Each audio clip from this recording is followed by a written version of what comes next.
de Maimónides, que actualmente es dictante de cursos y es director del Servicio de Estomatología y Medicina Bucal de la Facultad de Odontología de la Universidad Nacional de Tucumán. Es un honor, doctor, volverlo a escuchar acá, y bueno, vamos a tratar este tema que es tan importante para que nunca quede como un tema, digamos, secundario, ¿no? Porque justamente es prevenir y anticiparse a que aparezcan todos estos signos que a veces pasan desapercibidos. Bueno, buenas noches a todos. Muchísimas gracias por la invitación al Colegio de Salta. Sí, como usted decía, es un tema muy importante, es un tema que siempre el odontólogo debe conocer, es un tema que influye muchísimo en la salud y en la sobrevida de nuestros pacientes una vez que lo diagnosticamos.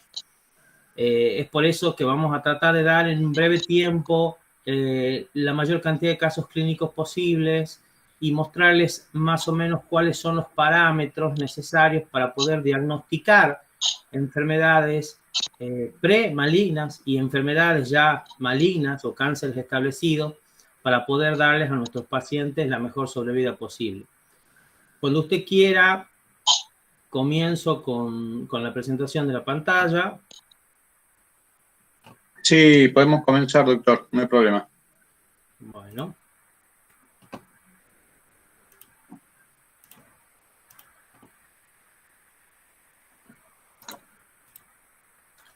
Bueno, ustedes me dicen cuando ya está la pantalla proyectada. Sí, ahí está. ¿Estamos? Bueno.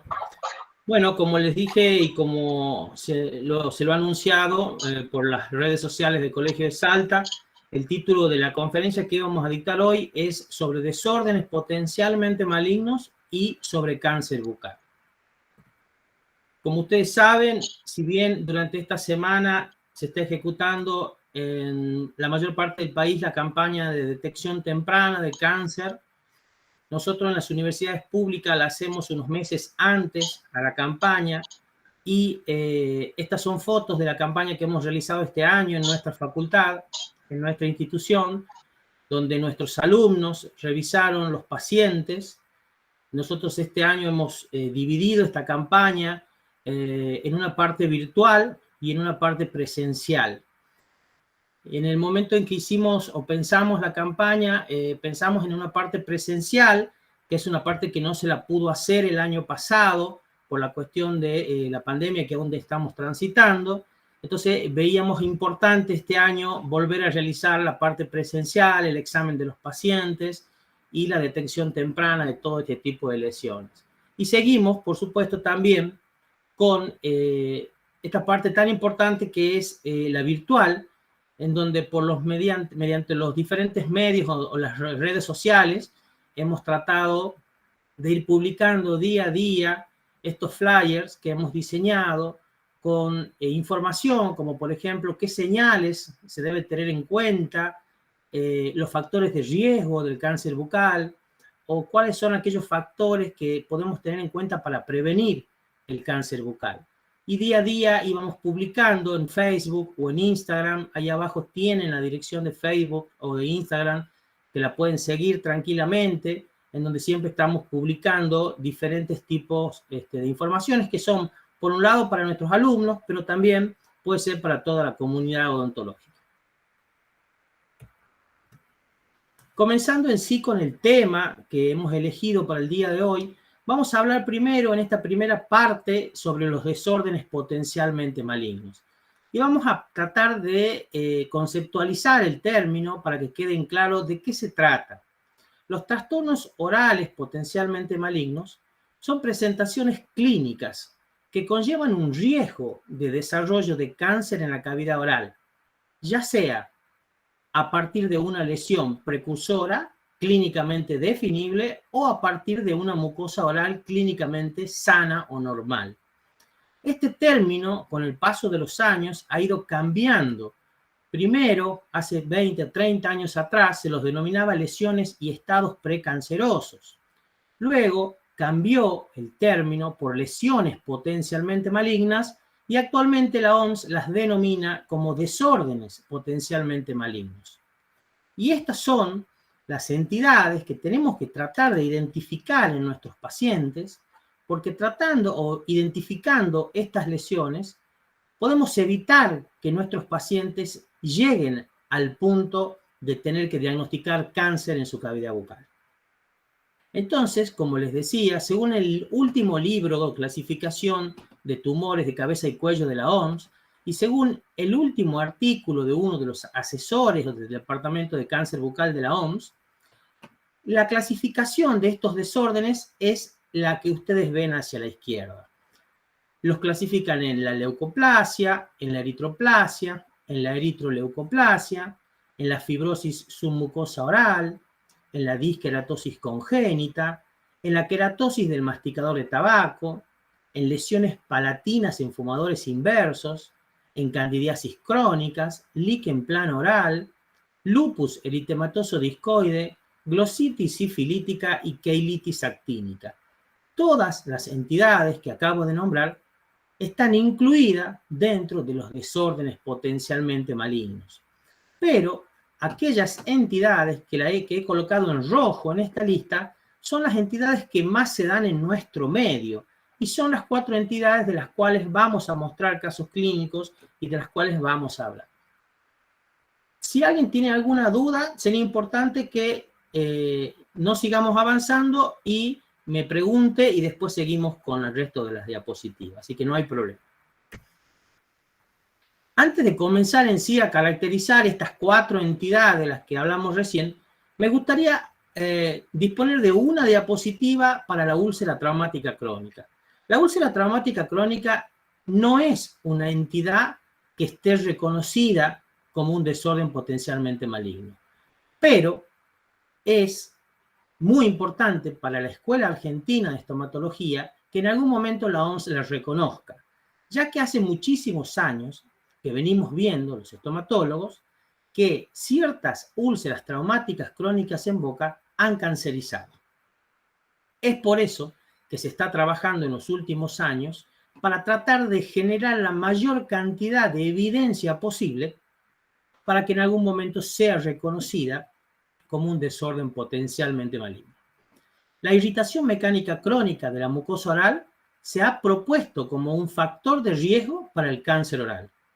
Pero, como les decía recién, la evidencia disponible es limitada y controvertida.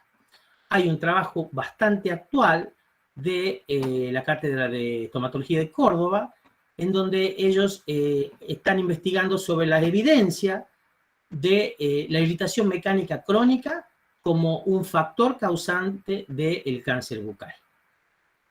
¿Y qué concluye el doctor Piamonte en este artículo?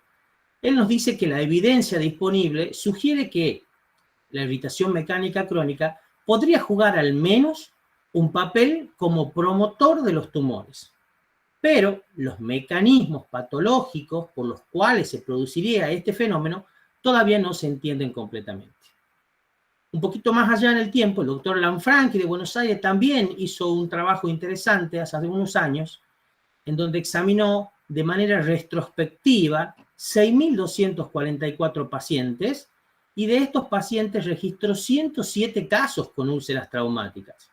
De estos 107 casos, 6 evolucionaron a carcinoma, principalmente aquellas úlceras que estaban localizadas en los bordes de lengua.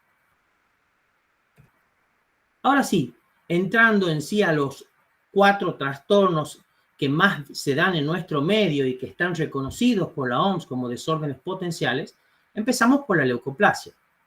La leucoplasia es una entidad de hace muchísimos años que se la viene caracterizando y que ha ido cambiando su concepto. Actualmente, el último concepto que hay la define como una lesión predominantemente blanca de cuestionable riesgo, que su diagnóstico se hace habiendo excluido otras enfermedades conocidas o trastornos que no conlleven un mayor riesgo de cáncer. ¿Cuáles son estas otras lesiones blancas que tendríamos que descartar? Por ejemplo, la queratosis friccional, por ejemplo, el leucoedema, que es una patología que tal vez ustedes en Salta la vean mucho en los pacientes que coquean. También descartar la presencia del nuevo blanco esponja y también la presencia de los puntos de Fordyce, que no son más que una variación de la normalidad en alguna de las regiones topográficas de nuestros pacientes. ¿Qué nos dice la epidemiología de la leucoplasia?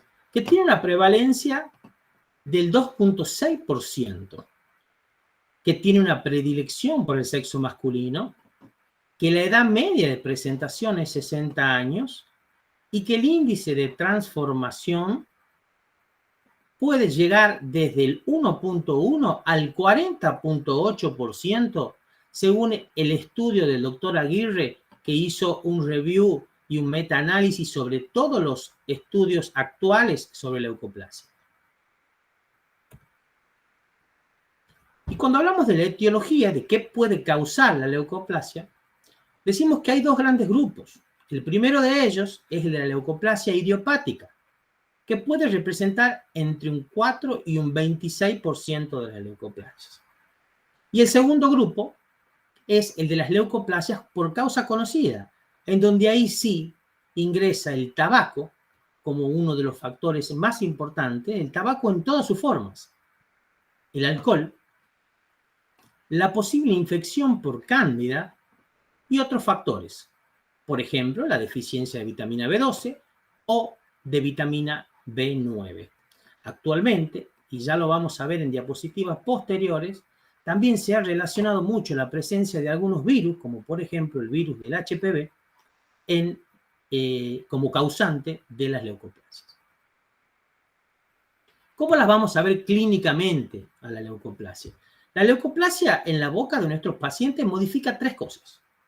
El color, tiene un color blanco de una intensidad que puede ser variable.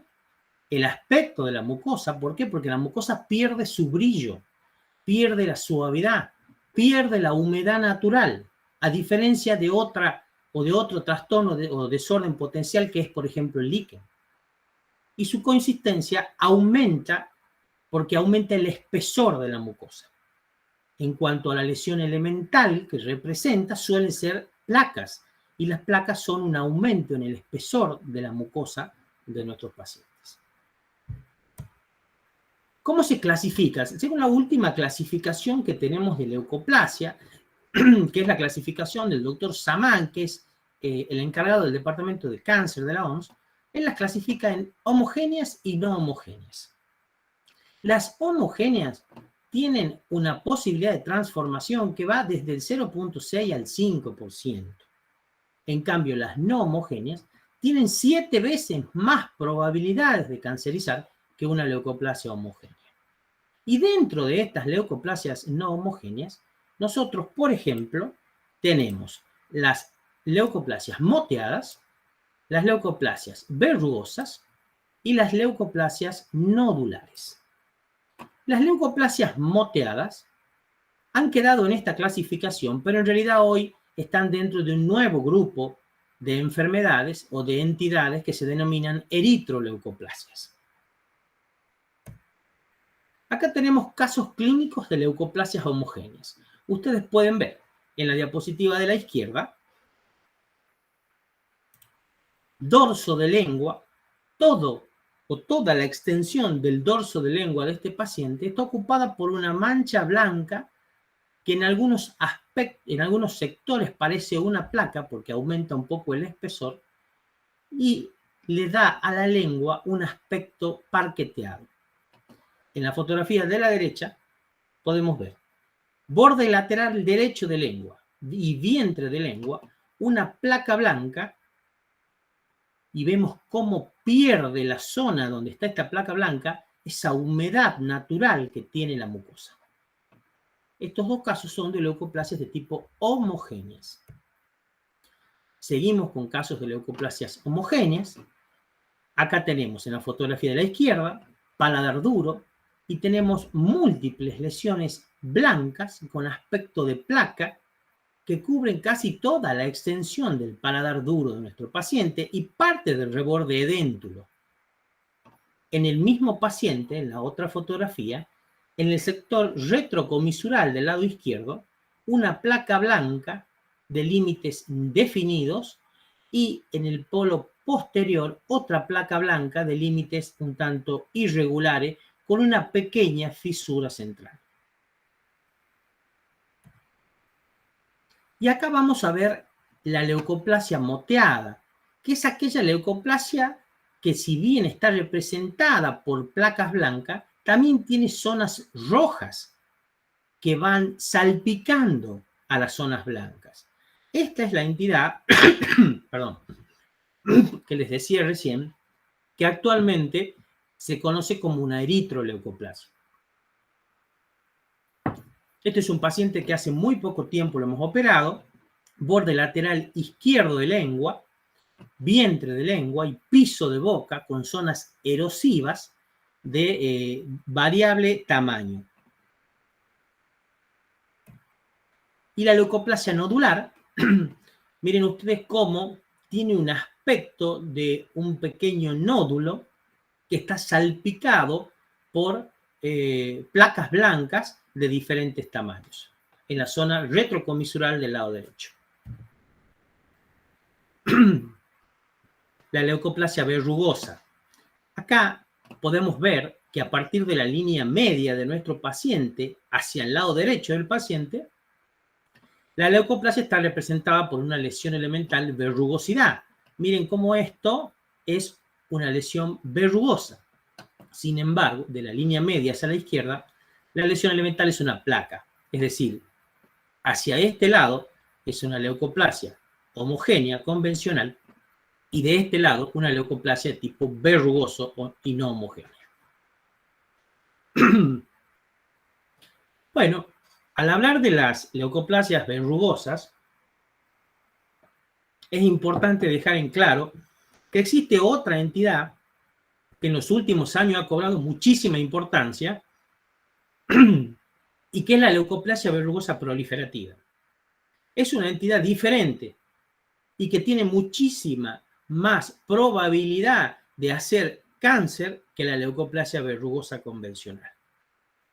No los quiero marear mucho con el diagnóstico de la enfermedad, pero sí les voy a decir de que para poder diagnosticarla necesitamos tener presentes criterios que se denominan mayores y criterios que se denominan menores. Por lo menos debemos tener 2 criterios mayores y 1 menor, o 3 criterios mayores presentes para poder diagnosticar. Acá tenemos un caso clínico. Uno de los criterios que necesitamos es, por ejemplo, que una de todas las lesiones que aparezca en boca sea una verrugosidad. Es decir, no pueden ser todas placas ni todas manchas. Una de las lesiones debe ser una verruga.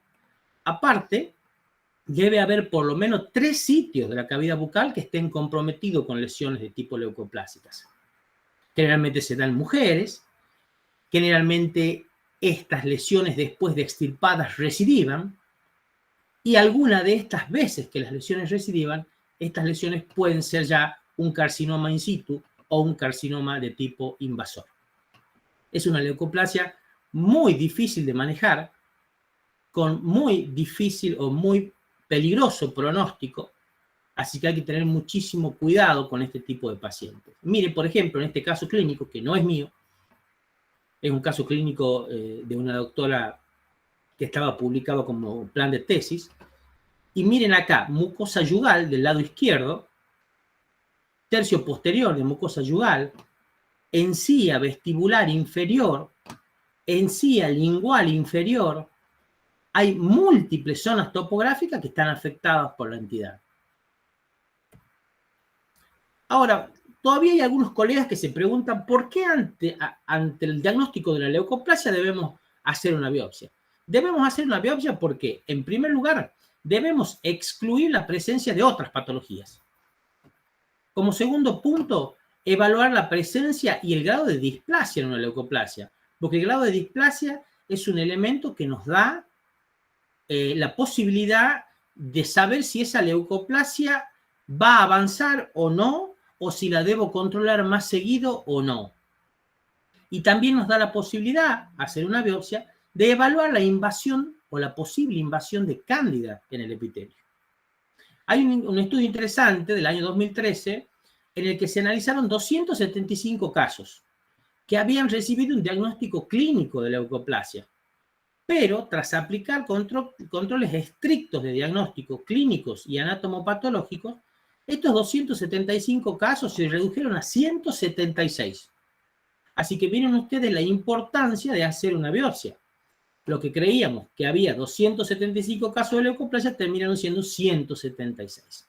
Y como les decía recién, en cuanto al grado de displasia, el grado de displasia, a pesar de muchas controversias y artículos, sigue siendo la mejor ayuda para evaluar el riesgo de transformación maligna de una leucoplasia.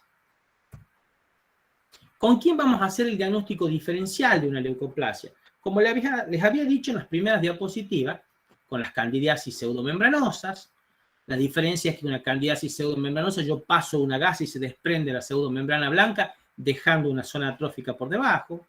Con el líquen plano, ya lo vamos a ver más adelante cuáles son sus características. Con las estomatitis nicotínicas, con el leucoedema, que también le voy a ir mostrando fotos, con la queratosis friccional y con el nevo blanco esponja.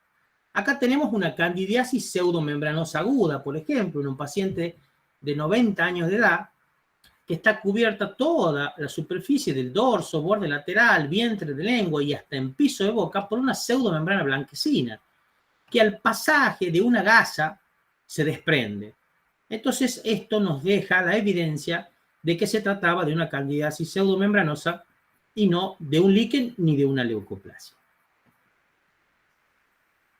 Habíamos hablado del líquen plano. Esta es la fotografía de un paciente que en su tercio posterior, tercio medio de mucosa yugal del lado derecho, tiene estas manchas blancas que forman como una red de encaje, que es la característica típica del líquen plano y que ya la vamos a ver más adelante.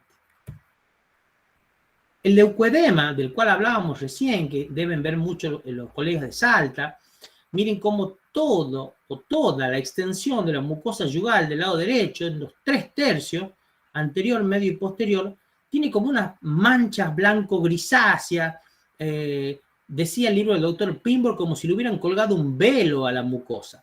Estas son características típicas del leucoedema, que está representado histopatológicamente por un edema intercelular y un edema intracelular. En algunas zonas, por supuesto, tenemos la coloración verde o verduzca de la coca que estos pacientes apoyan sobre esta parte de su mucosa yugal. Las queratosis friccionales, los elementos dentarios que traumatizan la mucosa yugal, y la mucosa yugal o la mucosa en sí puede reaccionar de diferentes maneras. En este caso reacciona formando una queratosis. Bien, la segunda de las entidades era la eritroplasia. La eritroplasia es una entidad de mucha importancia, pero que gracias a Dios en nuestro medio se ve poco.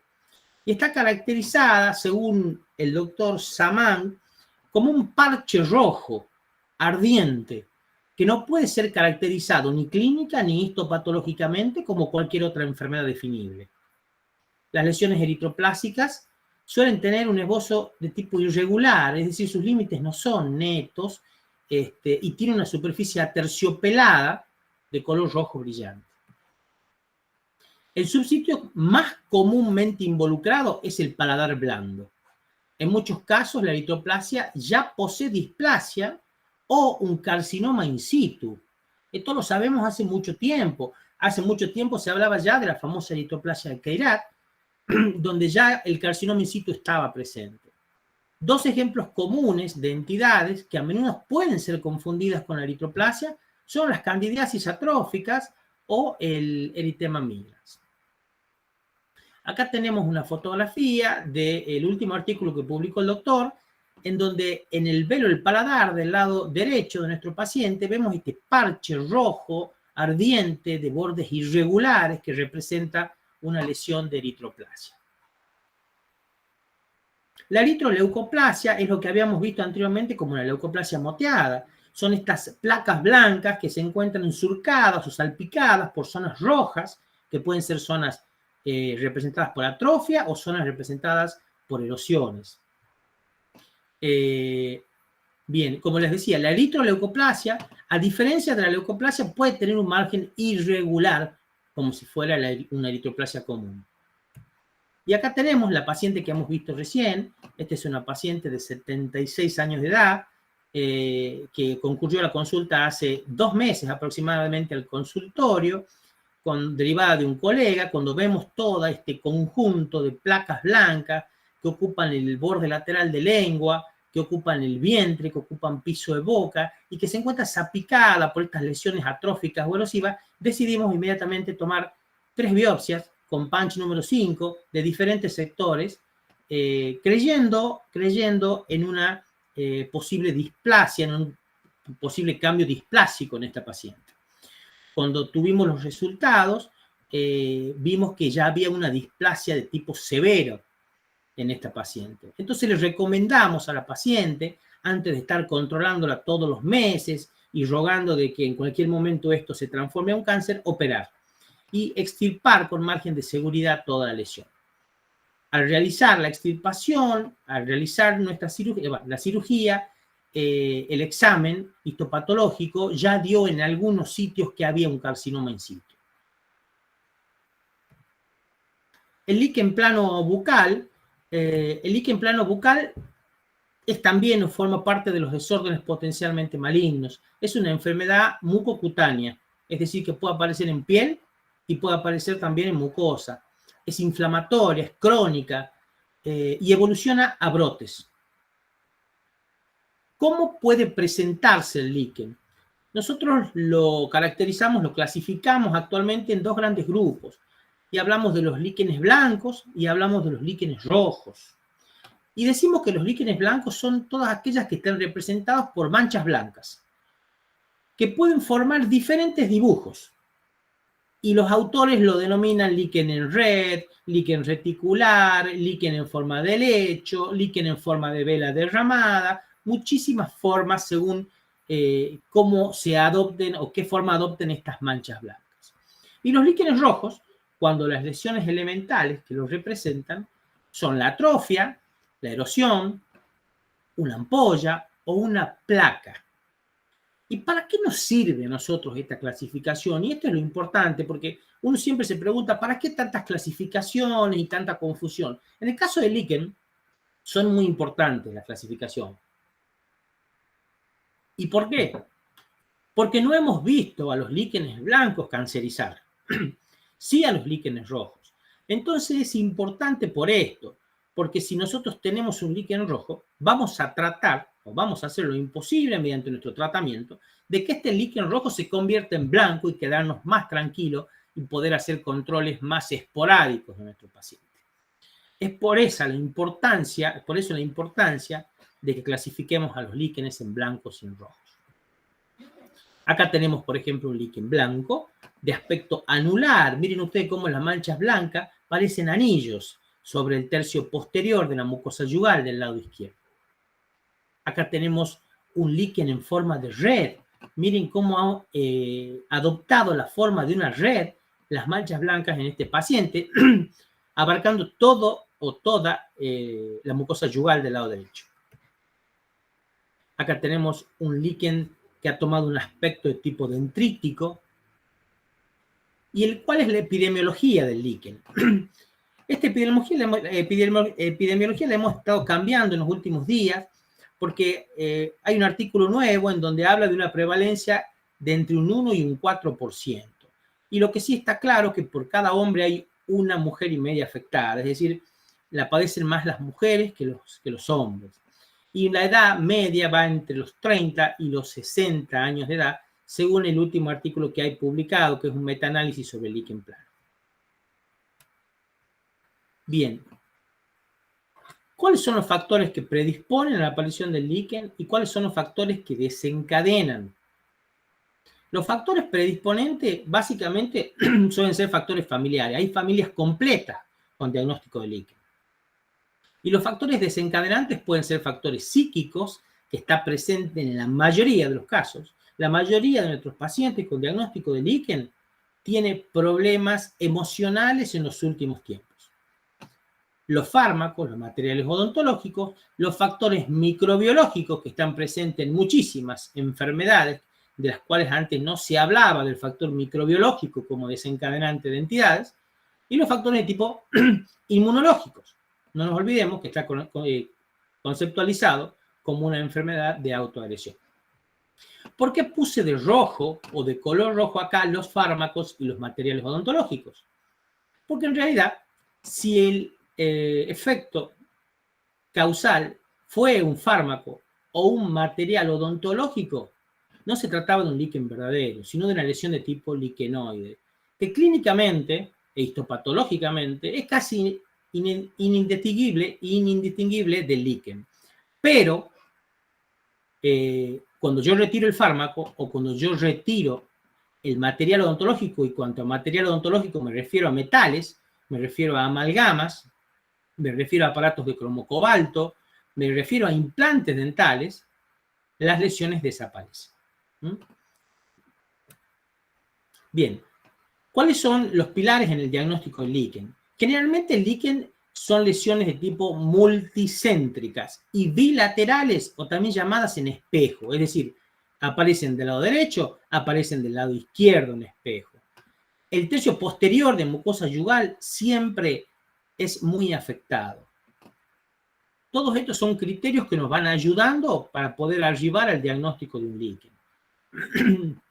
Y las lesiones extraorales son típicas en piel, que son caracterizadas por pápulas, como en este paciente, que se van agrupando y formando placas, que estas pueden aparecer en las superficies flexoras, de antebrazos, de regiones sacrolumbar, submamaria, inguinal y axilar.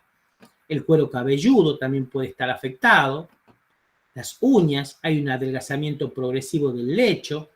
Todos estos son signos extraorales del líquen plano. Bueno, acá tenemos pacientes con líquen plano, predominio blanco. Como les decía recién, pueden adoptar diferentes formas dependiendo cómo se disponga la mancha.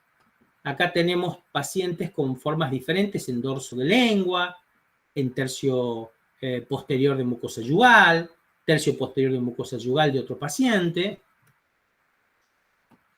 Acá tenemos en un mismo paciente lesiones bilaterales en espejo en mucosa yugal de ambos lados. Y los líquenes a predominio rojo. Miren cómo cambia la forma de presentación. Nada que ver con la anterior. Porque acá, en este paciente, las lesiones elementales que los representan son ampollas o son erosiones. Esto blanco de forma irregular que ustedes ven en el tercio medio de la mucosa yugal del lado derecho, no es más que epitelio necrótico.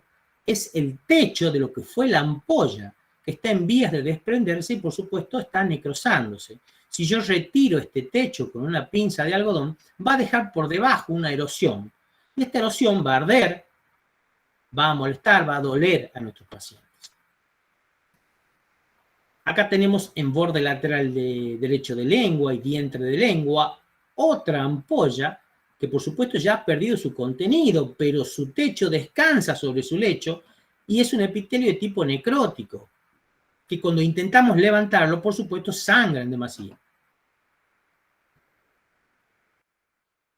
Acá tenemos una lesión bastante particular que al verla por primera vez no pudimos identificar de qué lesión se trataba.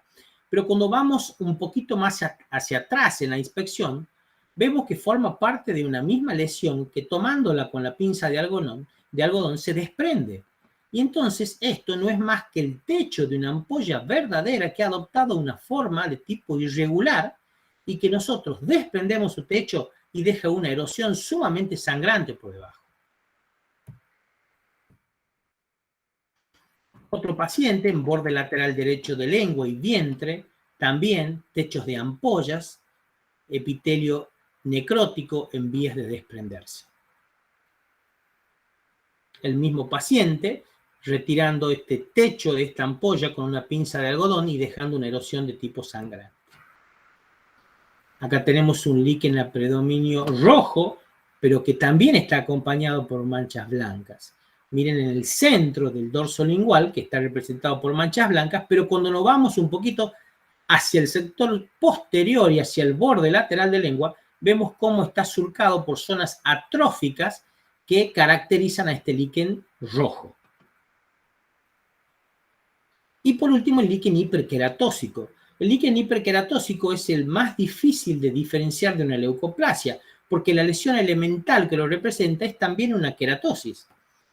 Pero bueno, empezaremos a ver ciertas cosas para diferenciarlo, como por ejemplo la presentación bilateral de las lesiones, como la pérdida típica de la humedad de las mucosas, que nos decían los autores que perdían el caso de la leucoplasia, del líquen no. Entonces vamos a ir analizando otros puntos para poder diferenciar una entidad de la otra. Y aún así, en algunos casos es muy difícil de diferenciarla y tenemos que esperar el informe del patólogo. El mismo paciente, mucosa yugal del otro lado. Esto sí es un criterio de diagnóstico que tenga en espejo lesiones el mismo paciente, en donde nos hace que nos inclinemos un poco más para el diagnóstico de un líquen que de una leucoplasia. Bueno, este es un caso hermoso porque es una paciente joven de 35 años de edad que si uno no transforma sus ojos en un microscopio, no llega nunca a diagnosticar qué es lo que tiene. Porque es casi imperceptible. Miren ustedes la papila interdental entre el elemento 12 y 13. Una pequeña placa blanca que ocupa el vértice de nuestra papila. Y también aún más pequeño entre el elemento 11 y 21. Entonces empezamos a sospechar de la posible presencia de un líquen hiperqueratósico en esta paciente, que estaba sometida a mucho estrés porque estaba en contacto con muchísima gente todos los días, teniendo que resolver problemas de gente extraña día a día. Entonces decidimos biopsiar y decidimos sacar la papila interdental entre el elemento 12 y 13. ¿Cuál sería el problema de esto?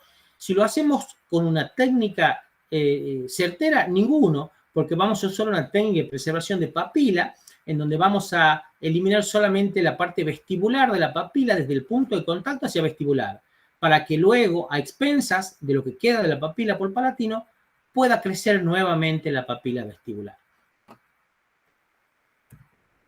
Acá tenemos a mayor aumento, miren que la situación es casi imperceptible, y nuestro diagnóstico queda confirmado porque se trataba de un líquen plano en la encía de esta paciente. Bien, ahí terminan los desórdenes potencialmente malignos, pero no quería terminar de hablar de ello sin hablar del rol del HPV en los desórdenes potenciales. ¿Por qué? Porque al HPV se lo ha incluido como etiología de muchísimas enfermedades. Pero nosotros tenemos desde hace años dudas sobre cuáles son realmente las lesiones o los desórdenes potenciales que están causados por HPV. Y hay un artículo nuevo de marzo del 2020, muy interesante, en donde habla en qué porcentaje se ha encontrado HPV en cada uno de los desórdenes potenciales. Y es un metaanálisis, es decir, es un grupo de trabajo que se ha reunido y ha leído todos los artículos vigentes que hay sobre este tema. Y los ha leído por nosotros y nos presenta los resultados. ¿Y qué nos dice este artículo? Leyeron 52 estudios en donde había 2.677 casos de desórdenes potenciales. Y han encontrado que había una prevalencia del HPV en desórdenes potenciales del 22.5%, que en el caso de la leucoplasia fue del 20.2%, es decir, el 20.2% de todas las leucoplasias que se han visto estaban causadas por HPV. Se ha identificado y se ha tipificado el HPV en el 20.2% de estas leucoplasias. En el líquen plano, el 23%, más aún que en las leucoplasias. En la fibrosis submucosa oral, que es una patología que no se ve en nuestro medio, que es una patología que se ve mucho en la India, el 28.6%. En la leucoplasia verrugosa proliferativa, que era esa entidad que yo les había comentado anteriormente, que en los últimos años ha tenido muchísimo auge, y estamos viendo muchísimos casos, un 24.7%. Y el resto de los trastornos no especificados, un 25.4%. Es decir, que es importante la presencia del HPV en los desórdenes potenciales. Ahora, no se ha informado, y que sí sería muy importante saberlo, del porcentaje de desórdenes potenciales que ha sido identificado con HPV, cuántos tenían displasia y cuántos no. Porque este sería un dato de relevancia. Dentro de los genotipos de HPV, el número 16 es el que más predominó en el estudio realizado. Bien, ahí termina el capítulo de desórdenes potencialmente malignos y empezaríamos con cáncer bucal. Yo no sé si hay alguna pregunta sobre desórdenes antes de seguir con cáncer o seguimos.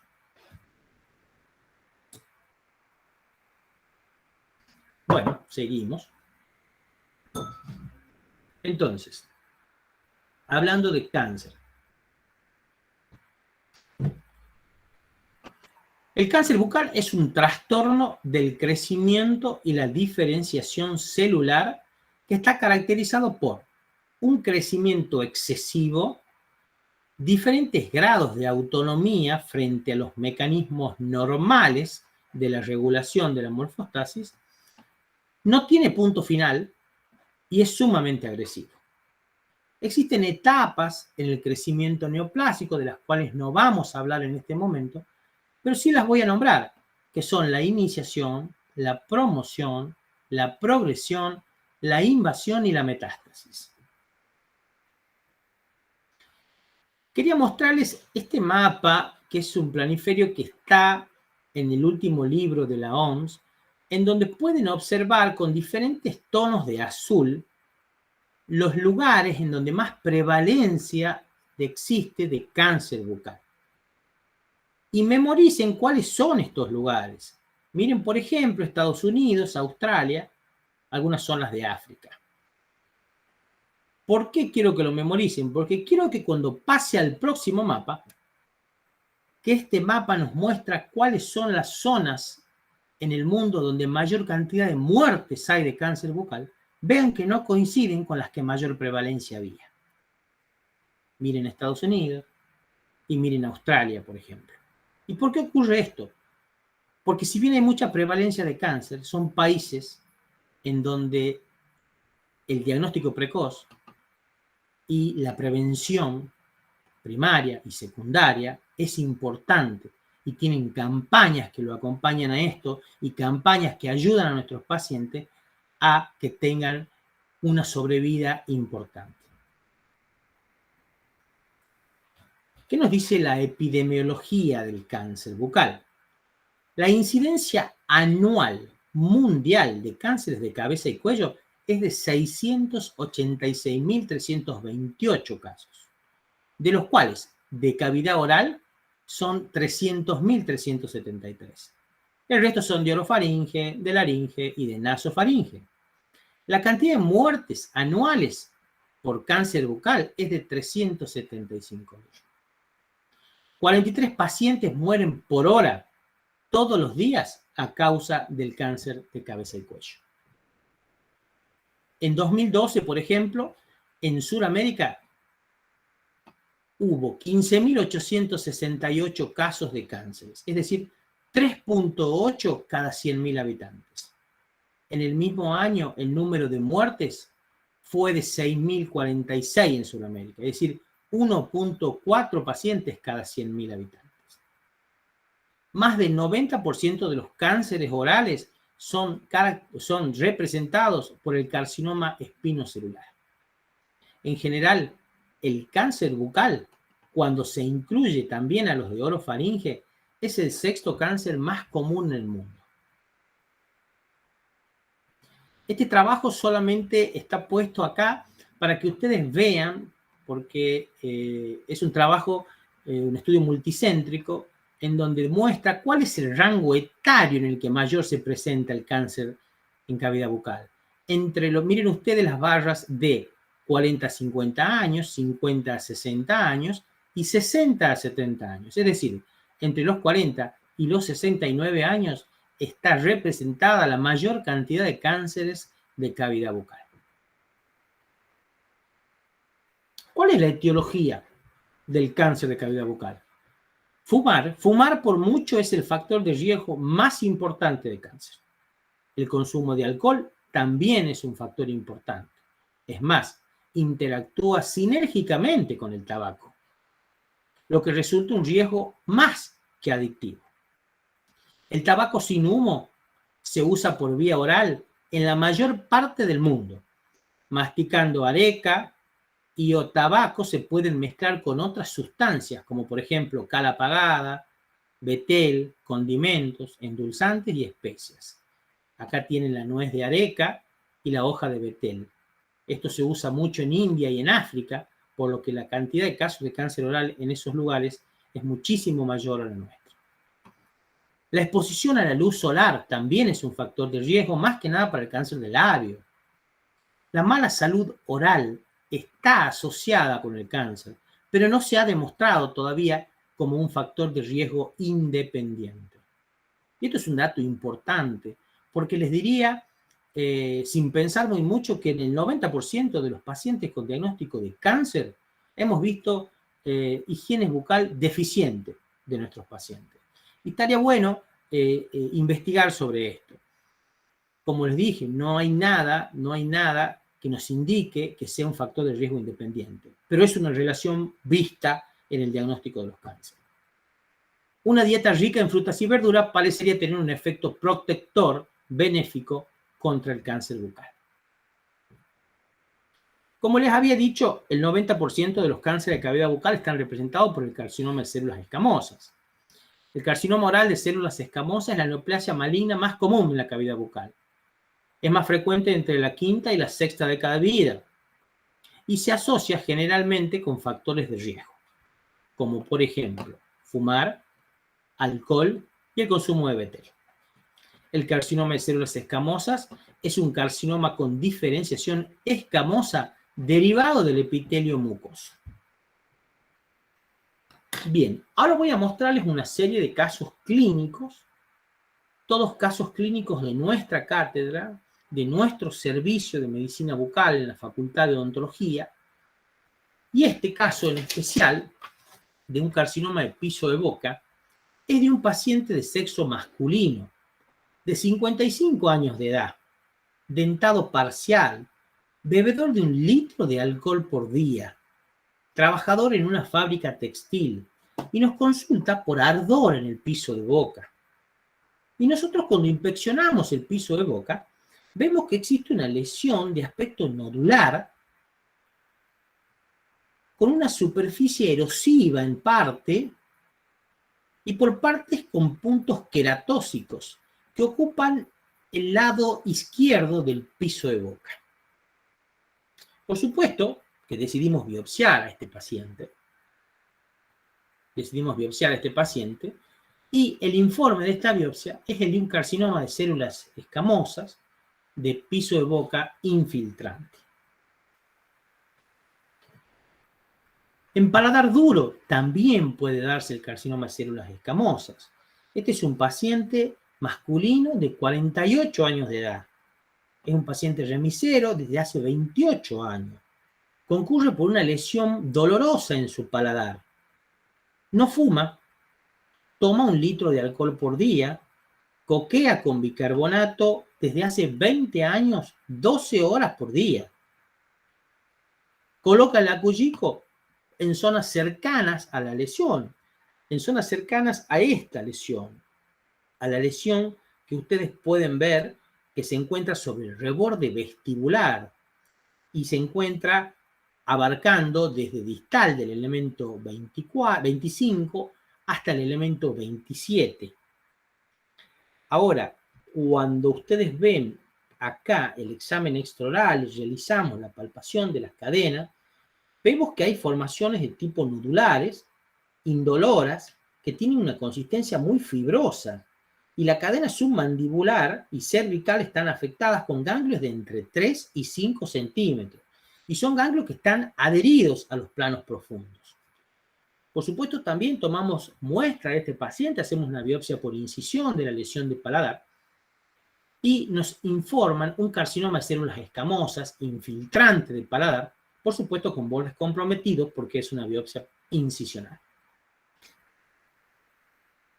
Este es ahora un caso de un carcinoma de células escamosas en encía. Vamos a ir viendo en cada una de las regiones topográficas de la boca cómo pueden presentarse los diferentes cánceres.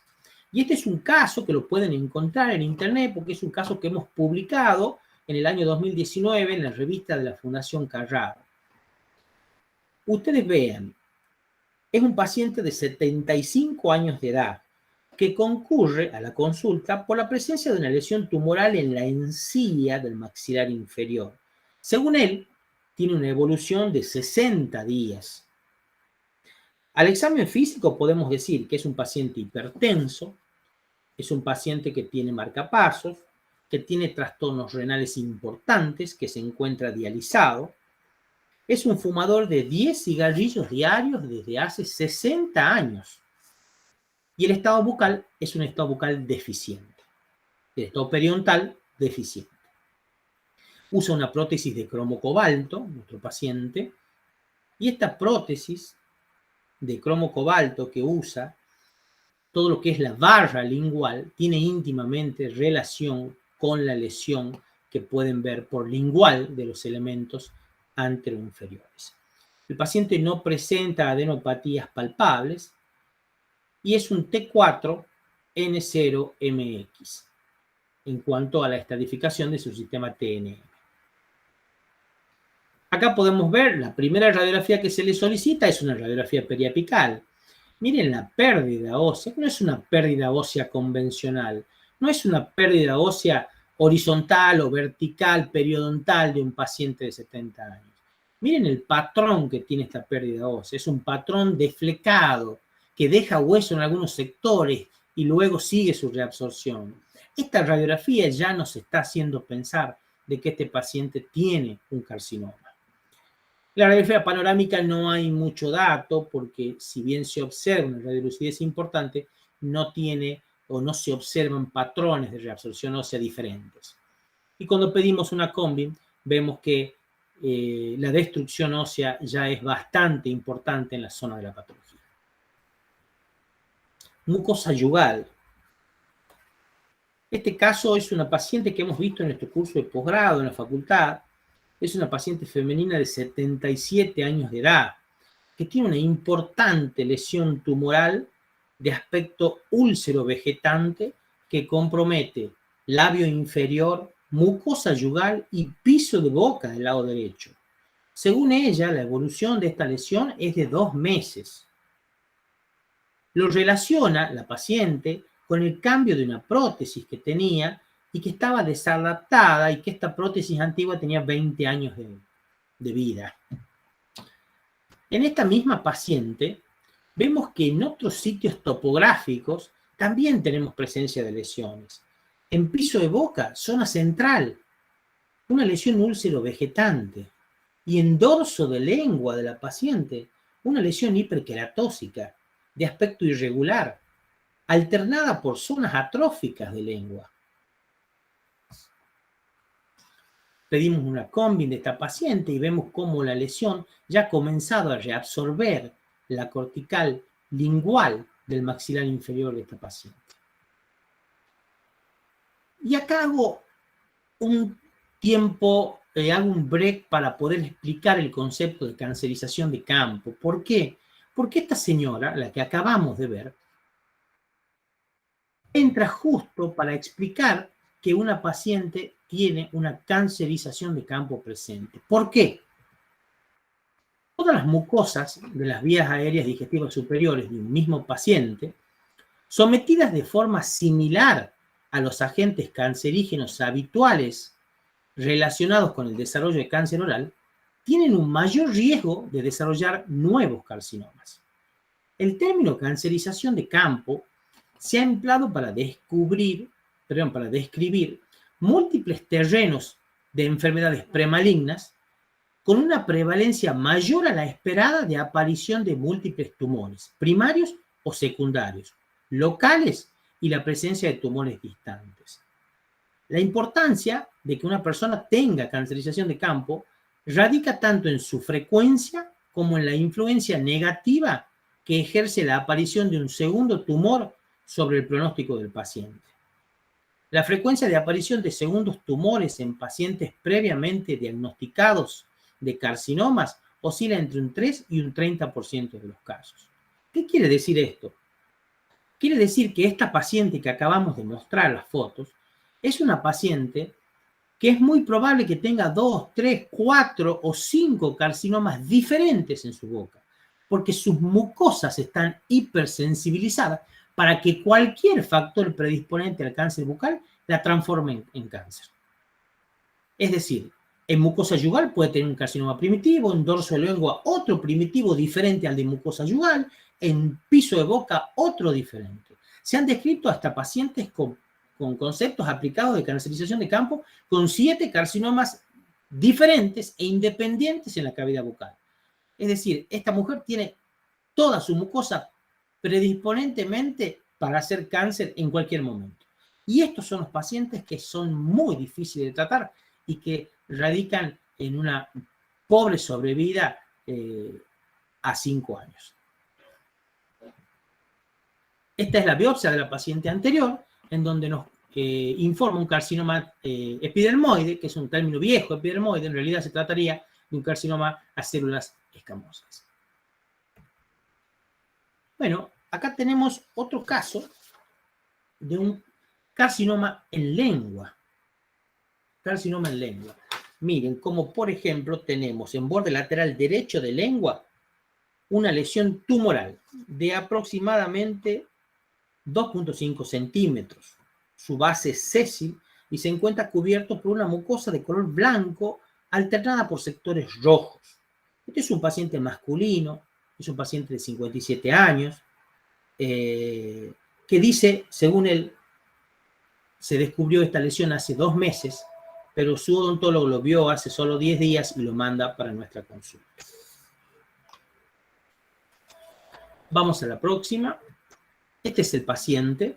Miren ustedes cómo es desdentado del maxilar inferior del lado derecho y la lesión tumoral tiene íntimamente relación con este elemento 48 que se encuentra con una pequeña giroversión y lingualizado.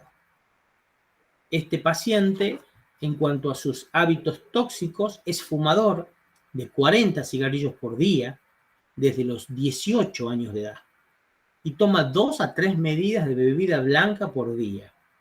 Sería un T3 en cuanto a tamaño del tumor, N0 porque no hay adenopatías y MX porque no sabemos todavía si hay presencia de metástasis o no.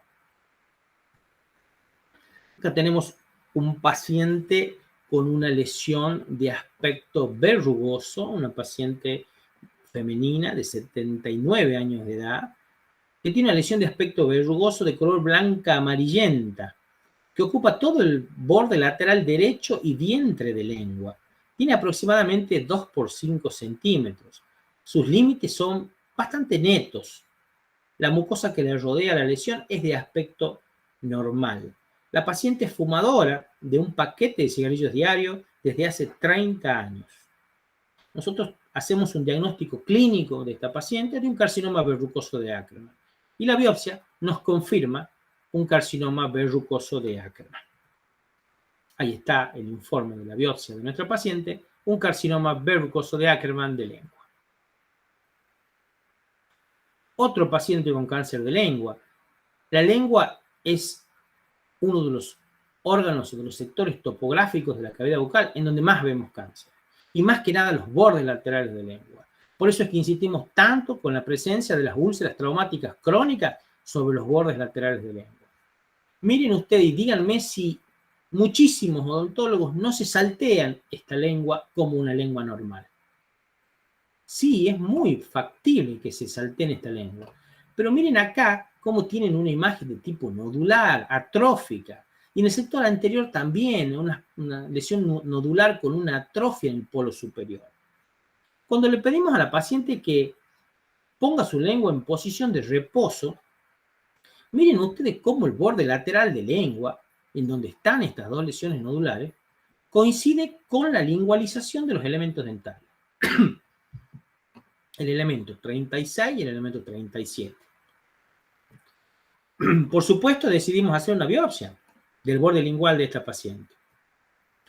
Y la biopsia, por supuesto, nos informa un carcinoma células escamosas.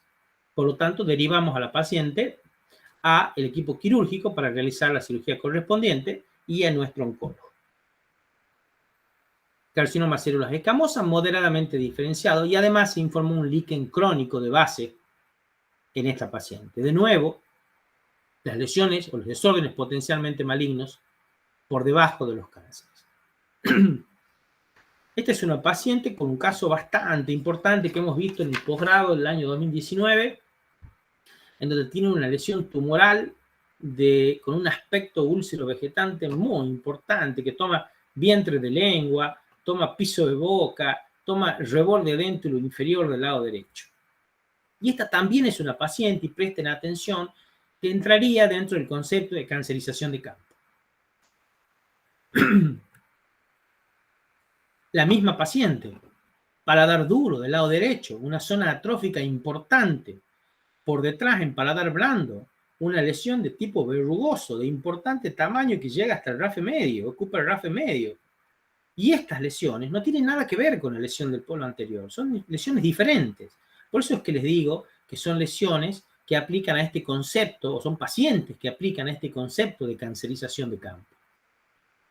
Por supuesto que realizamos la biopsia correspondiente a esta paciente, previa coloración con azul toluidina, para poder identificar la zona donde vamos a sacar la lesión, y los cortes nos muestran un carcinoma de células escamosas moderadamente diferenciado, infiltrante.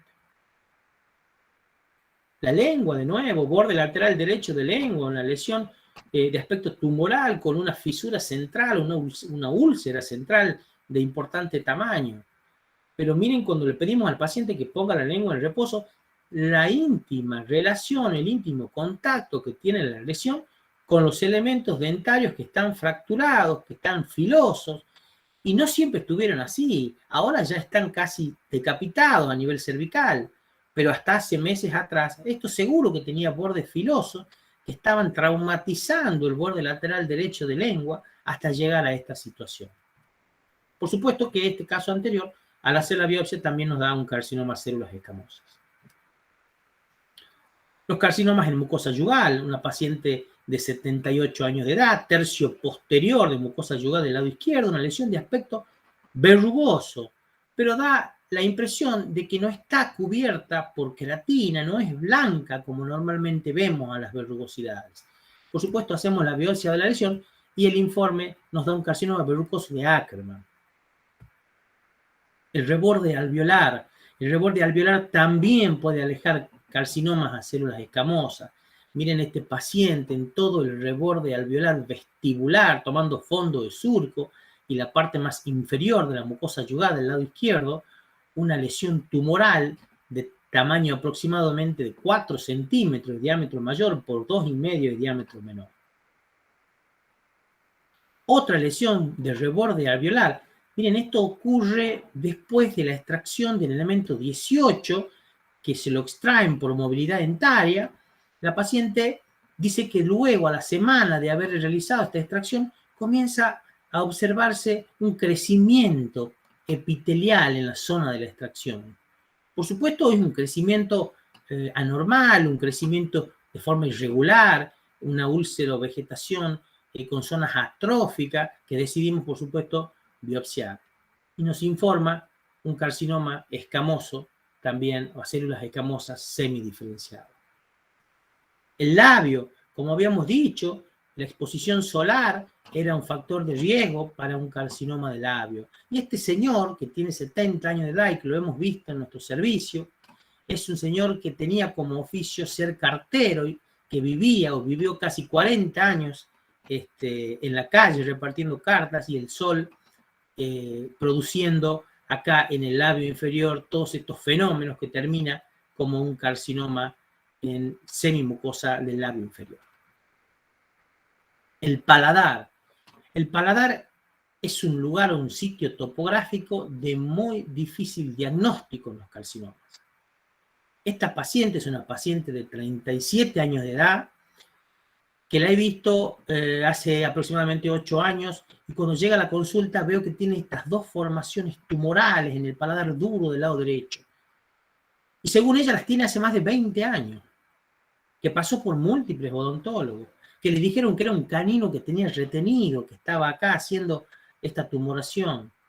Por supuesto que inmediatamente pido una radiografía y veo que no, porque el canino, primero que es un sector imposible como para que sea el canino el que haga emergencia en esta zona del paladar. Pero segundo, el canino retenido estaba del lado contrario. Así que esta paciente anduvo 20 años por los diferentes odontólogos tratando de ver qué es lo que tenía en su boca y nadie pensó en hacer una biopsia. Por supuesto, planificamos de manera urgente. Miren el canino del otro lado, retenido. La lesión está acá. Miren la pérdida ósea, la reabsorción ósea que hay en la zona ya. Decidimos hacer la biopsia de manera urgente con 2 punch número 5 de cada una de las lesiones tumorales y nos informan un adenocarcinoma acinar con un patrón tubular de glándula salival menor en paladar. Por supuesto, se recomienda o se deriva urgente al cirujano para la extirpación completa de las lesiones y la paciente la estamos controlando 3 años después, que si bien ha quedado con una secuela importante, le hemos devuelto la posibilidad a la sobrevida de esta paciente para que pueda seguir con sus actividades diarias, cuidando de sus hijos, trabajando, porque si no, un tiempo más que pasaba esta paciente sin diagnóstico, no la íbamos a tener con vida entre nosotros. Si bien tiene una secuela importante y usa una prótesis restauratriz de esta zona, la paciente se encuentra en perfectas condiciones. Otra lesión en paladar. Esto está relacionado al buen criterio de un colega que ve que esto no es normal y nos deriva a esta paciente.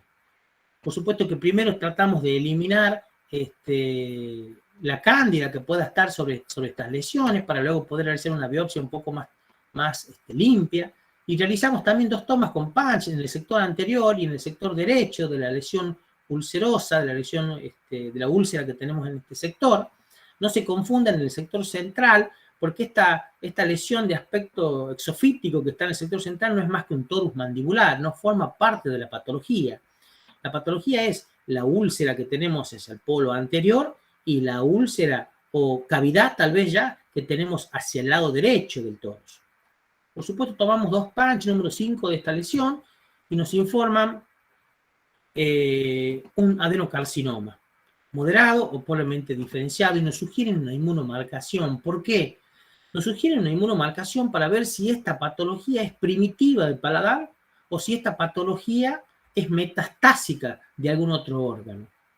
Y por supuesto realizamos la inmunomarcación y nos da positivo para la queratina 7 y eso quiere decir o está relacionada la positividad de la queratina 7 con los adenocarcinomas de origen glandular, nos da positiva para la CD117, que es un marcador que se hace positivo también en células epiteliales de glándulas salivales, nos da positivo focal, es decir, en menos de un 20% de la neoplasia, para PS100 y para queratina 5, y nos da negativo para la P63, que es un marcador donde se desarrolla en los tumores de glándula mamaria, y nos da negativo para el DOG1, que también es un marcador de tumores de estroma gastrointestinal.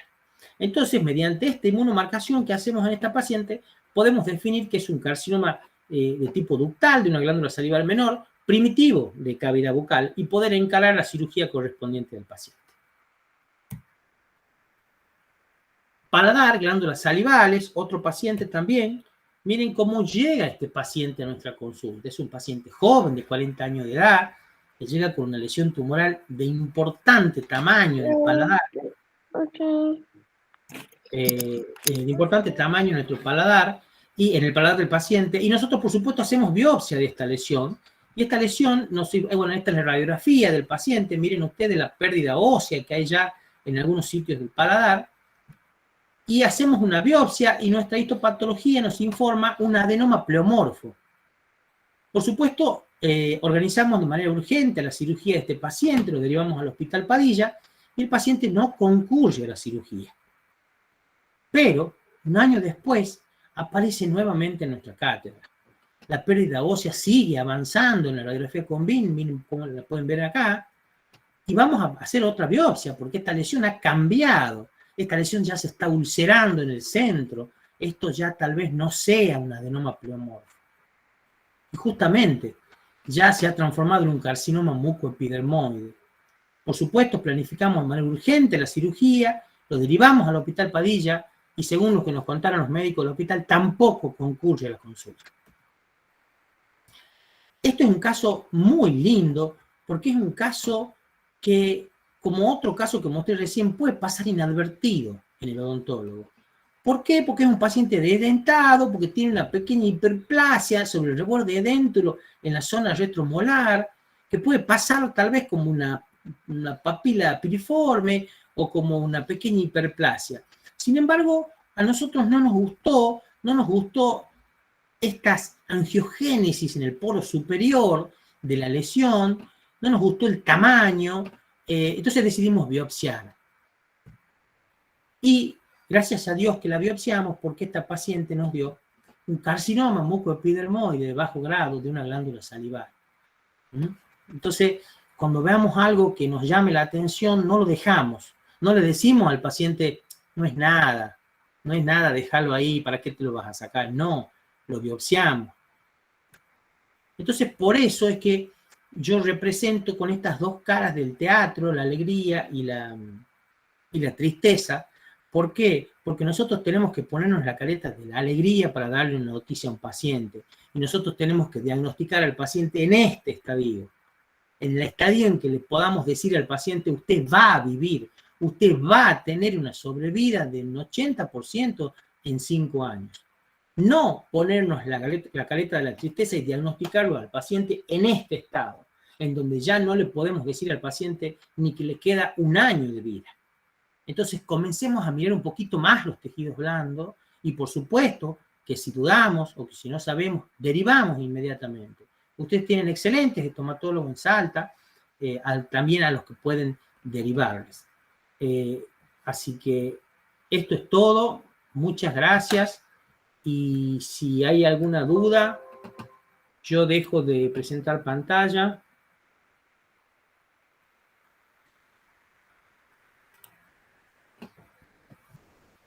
Bueno, no sé si alguien tiene alguna pregunta. ¿Qué tal? Buenas noches. Sí, yo le quería preguntar, ¿han encontrado algunas lesiones post-COVID particulares en boca?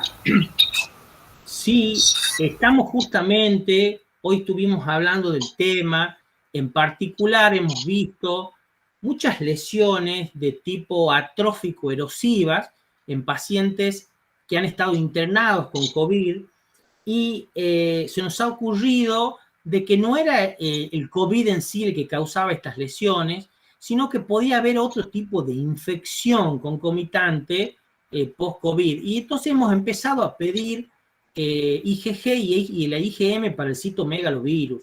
Y estamos encontrando que en más del 70% de los pacientes que le hemos pedido, el citomegalovirus es positivo.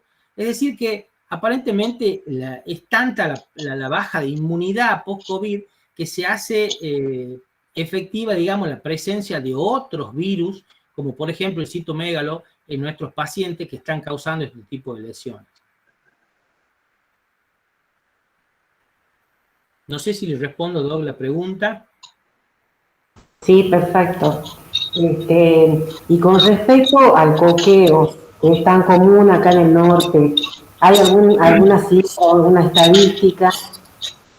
Bueno, los estudios con el tema del coqueo han sido siempre con la asociación de la coca, ya sea con el bicarbonato o con las cenizas que usan por ahí para asociar la coca, no con la coca solamente, sino la asociación entre ambas cosas y por supuesto el sinergismo con el alcohol o con el tabaco. Pero no hay un estudio específico que haya tomado retrospectivamente pacientes que coqueen y que luego hayan hecho cáncer. Y eso sería misión más que nada de los salteños y de los jujeños que tienen tantos pacientes que coquean. Sería importantísimo un trabajo como eso. Pero sí con la asociación. Y actualmente hay muchos trabajos con el tema del mate también. Con el mate en bombilla como un factor de riesgo también para el cáncer. No solamente para el cáncer de boca, sino también para el cáncer de la mucosa gástrica. ¿Y cuál sería el motivo? Ya me estoy asustando, yo que soy, tengo tanto mate. No, y sería físico más que nada por el calor del agua, no en sí por la hierba, sino por el agua caliente del mate.